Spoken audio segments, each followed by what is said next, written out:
আমাকে ছেড়ে দাও, আমাকে মেরো না। হেল্প হেল্প, কেউ আমাকে বাঁচাও। আরে বাবা, না না না, আমাকে ছেড়ে দাও, না আমাকে ছেড়ে দাও। জাদুকরি মাওলানা সাহেব, আমাদের গ্রামে অনেক বড় নান্টু ভূত এসেছে।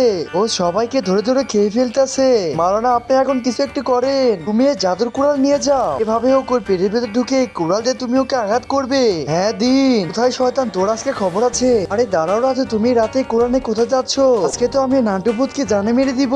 ও আমার ভাইকে খেয়ে নিয়েছে। মা তাড়াতাড়ি বাসায় চলো, নান্টু ভূত আসতেছে। মা তুমি কি আমাকে সাহায্য করতে পারবে? আরে আঙ্কেল, আমি আপনাকে কিভাবে সাহায্য করব? আচ্ছা চলো আমার সাথে। নান্টু ভূতের বাচ্চা, আজকে তোকে আমি মেরে ফেলবো। ইয়াহু। কিন্তু তার আগে তোমার কাছে কোনটা সবচেয়ে বেশি দামি? এক ব্যাগ টাকা না মা বাবা? যদি মা বাবা হয় তাহলে ভিডিওতে লাইক করে চ্যানেলটি সাবস্ক্রাইব করে দিয়ে যাবে। ইয়াহু। এখন নেমে আসি, শয়তানকে মেরে ফেলেছি। হো, আমরা সবাই বেঁচে গিয়েছি, বেঁচে গিয়েছি।